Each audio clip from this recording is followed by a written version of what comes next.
Sorry students, हमको जाना है y में भी माइनस में जाना है, तो y का माइनस तो नीचे आता है ना। सॉरी, इसके लिए सॉरी। यहाँ पे देखिए x का -2 और y का -8, 1 2 3 4 5 6 7 8, तो ये कहाँ पे आया है? यहाँ पे आया। फिर वो x का -1 और इस y का -5, तो 1 2 3 4 5 यहाँ आया। x का 0 और y का -2, ये रहा -2। x का 1 और y का 1, ये रहा। ठीक है। x का 2 और y का 4, x का 2 और y का 4, ये रहा आपका। ठीक है। ऐसे ही ये क्या हो जाएगा, ये जो ग्राफ है ऐसे ही रहेगा। ठीक है। तो यहां पे अब हमको शून्यक चाहिए। क्या चाहिए हमको? शून्यक। इस बहुपद का, इस पॉलिनोमियल का क्या चाहिए हमको? शून्यक चाहिए। तो शून्यक, किसी पॉलिनोमियल का शून्यक निकालने के लिए अगर हम ग्राफिकल मेथड यूज करते हैं तो सबसे पहले हमको ग्राफ बनाना पड़ता है। कंपलसरी बनाना है, कंपलसरी आपको ग्राफ बनाना ही पड़ेगा। अगर कहेगा कि ग्राफिकल मेथड से कीजिए तब, नहीं तो आपका नंबर, बिल्कुल नंबर नहीं देंगे इस पे, चाहे आप कितना हो सही सही लगाए हो। तो अगर ग्राफ बना लिए तो फिर हमको देखना होता है कि ये अब हमको शून्यक होगा कैसे, हम कैसे फाइंड करेंगे कि इसमें शून्यक कौन है। तो यहाँ पे जब हम देखते हैं कि जब हम ये कर्व खींच रहे हैं, ये जो कर्व है, ये कर्व खींच रहे हैं, यह एक्स एक्सिस को, ये एक्स एक्सिस होता है, ये एक्स एक्सिस होता है और ये वाई एक्सिस होता है। ये पॉजिटिव एक्स एक्सिस होता है इधर और ये पॉजिटिव वाई एक्सिस होता है। ये निगेटिव एक्स एक्सिस होता है और ये निगेटिव वाई एक्सिस होता है। तो अब हमको देखना होता है कि ये जो कर्व होता है ये एक्स एक्सिस को कहाँ कहाँ काट रहा है। ठीक है। कहाँ कहाँ प्रतिच्छेदित कर रहा है, कहाँ कहाँ इंटरसेक्ट कर रहा है। तो हम देख रहे हैं अभी तक तो जितना खींचे यहाँ तक केवल एक ही जगह इंटरसेक्ट कर रहा है, यहाँ पे। ठीक है। और यहाँ पे इंटरसेक्ट कर रहा है तो यहाँ पे हम देख रहे हैं वाई यहाँ पे कुछ चला है, कोई भी डिस्टेंस ऊपर की ओर चला है, नहीं ना चला है। तो y की वैल्यू कितनी हुई? 0 0 हुई ना। अब हमको x की वैल्यू चाहिए, तो x देखो यहाँ से यहाँ तक 1 है और इसका बीच में क्या होगा? आधा, मतलब हाफ। तो ये जो इसका कोऑर्डिनेट हो जाएगा वो कितना हो जाएगा? 1/2 कामा 0। 1/2 किसकी वैल्यू है? x की वैल्यू देखो 1/2 चला है। और 0 किसकी वैल्यू? y की। तो देखो 0 ऊपर एक भी नहीं चला है तो 0। तो इसीलिए इसका, इस इक्वेशन का शून्य कितने होंगे? एक शून्यक होगा। शून्य कितना होगा? एक। शून्यक की संख्या कितनी होगी? एक। और वो संख्या क्या होगी? 1/2 कामा 0। यही है हमारा ग्राफिकल मेथड से क्या करना? शून्यक फाइंड करना। अब हम चलते हैं सीधे एक्सरसाइज पे। एक्सरसाइज, हाँ एक और बात, अगर ये अगर दो जगह काटता, सपोजली मान लो ये कर्व ऐसे जाके ऐसे आता, तो फिर हम इस पॉइंट को भी फाइंड करते तो इसका शून्य कितना हो जाता? 2 हो जाता। ठीक है। और उन दोनों को लिखना पड़ता। अगर सपोजली मान लो ये कर्व ऐसे ही चला जाता या ऐसे चला जाता तो ये वाई एक्सिस को कहीं नहीं कट कर रहा है, तो मतलब इसका शून्य क्या है? एक भी नहीं है। इसका शून्य क्या है? एक भी नहीं है, कोई शून्य ही नहीं है।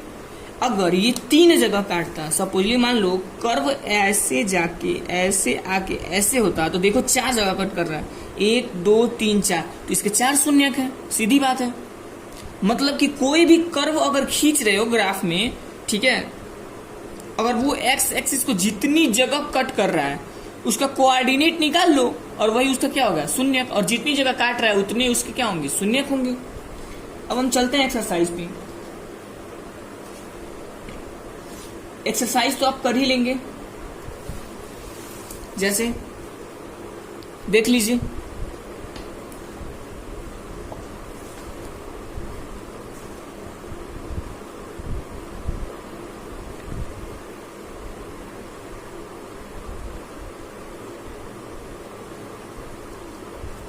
देखिए बोल रहा है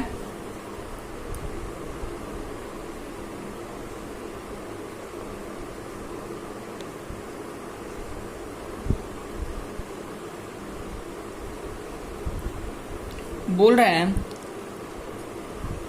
किसी बहुपद के लिए, किसी बहुपद px के लिए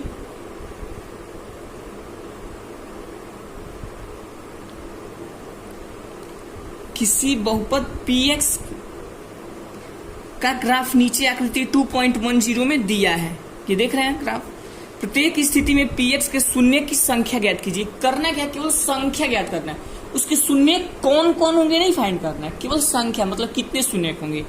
तो यहाँ पे पहला फिगर देखते हैं।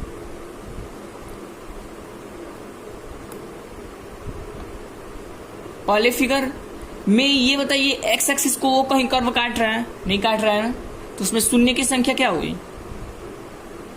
क्या हुई, उसमें कोई शून्य ही नहीं है। क्यों?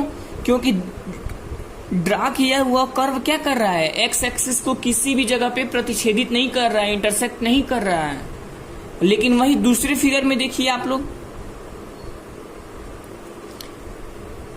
यहां पे कट कर रहा है, लेकिन ये तो वाई एक्सिस है, ठीक है, लेकिन यहां पे कट कर रहा है जो एक्स एक्सिस है। तो इसमें क्या हुई, शून्य की संख्या क्या हुई, एक हुई।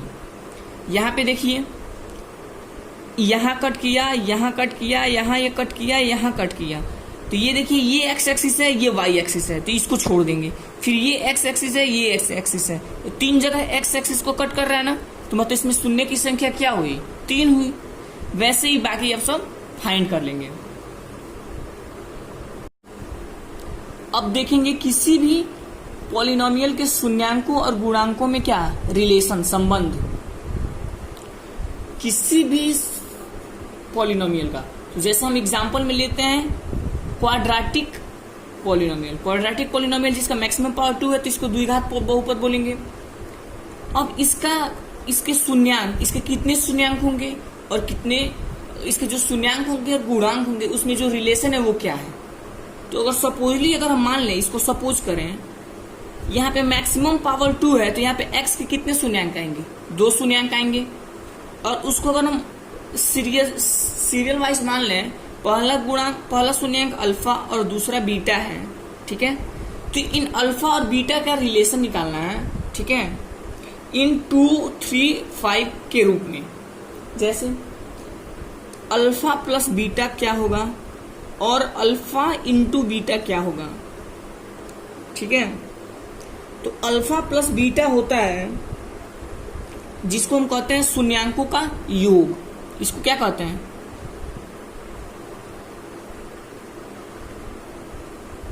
शून्यांकों का योग, शून्यांकों का योग कहते हैं, जिसको अल्फा और बीटा, अल्फा प्लस बीटा से लिखते हैं। इसका होता है माइनस, यहाँ पे पहले माइनस लगेगा, ठीक, और यहां पे होगा x का गुणांक, क्या, x का गुणांक अपान x स्क्वायर का गुणांक।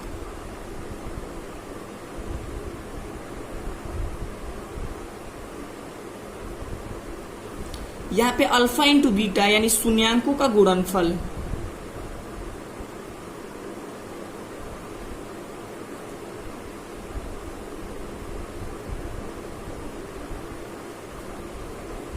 इक्वल टू क्या होगा,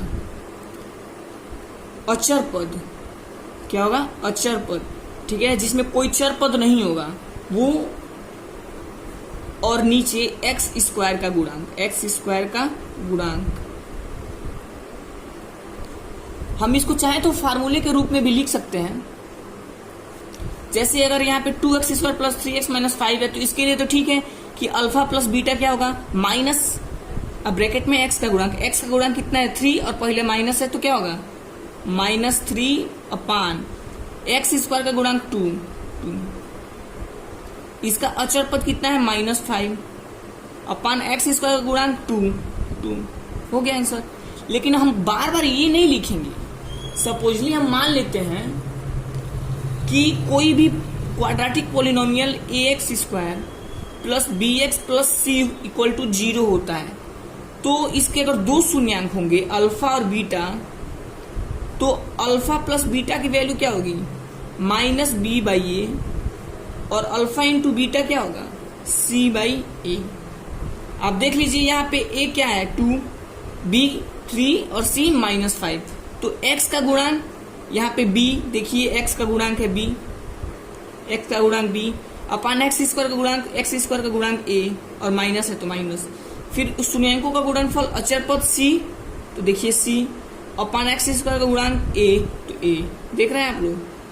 तो ये फार्मूला के रूप में लिखते हैं जिसको कहते हैं शून्यांकों का योगफल, या इसको कहते हैं शून्यांकों का योगफल और इसको कहते हैं शून्यांकों का गुणनफल। और इसको हम एक और कहते हैं मूलों का गुण योगफल और इसको मूलों का गुणनफल मूल कहते हैं। अल्फा बीटा को शून्यांक न बोल के कोई मूल बोल दे कि मूलों का गुणनफल बताओ और मूलों का योगफल बताओ तो भी यही होगा, शून्यांकों का बोले या मूलों का बोले यही होगा दोनों के लिए। ये तो रहा क्वाड्रेटिक के लिए। और अगर क्यूबिक के लिए आ जाए, क्यूबिक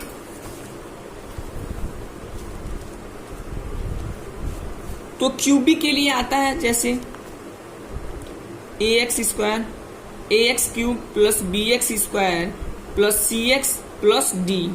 ठीक है, तो जब इसमें क्या है मैक्सिमम पावर 3 है तो इसके कितने मूल होंगे या फिर कितने शून्यांक होंगे? 3, अल्फा बीटा और गामा। ठीक है,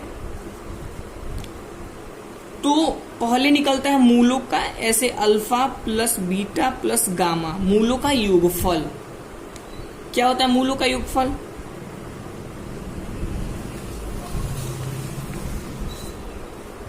माइनस बी बाई ए। क्या? Minus B by A, minus B by A. दूसरा होता है अल्फा बीटा, बीटा गामा और गामा अल्फा, जो क्या होता है सी बाई ए, जिसे मूलों का क्या कहते हैं योग गुणन कह सकते हैं, मूलों का योग गुणन। और तीसरा होता है मूलों का गुणनफल या शून्यांकों का गुणनफल, alpha into beta into gamma, जो क्या होता है माइनस डी बाई ए होता है। देखो यहाँ पे बी एक्स स्क्वायर का गुणांक है a, एक्स क्यूब का गुणांक है c, एक्स का गुणांक है और d क्या है अचर पद है। और यही क्या होता है हमारा शून्यांकों और गुणांकों में रिलेशन। अगर कोई शून्यांक और गुणांक में रिलेशन पूछे तो बता देंगे आप लोग। जैसे हम किसी एक एग्जांपल को लेके देख लें, अगर पूछता है कि x square minus 2x minus 8, इसका हमको क्या चाहिए मूलों का गुणनफल और मूलों का योगफल, या शून्यांकों का गुणनफल या शून्यांकों का योगफल। तो क्या होगा अल्फा प्लस बीटा क्या बताया है माइनस बी बाई ए।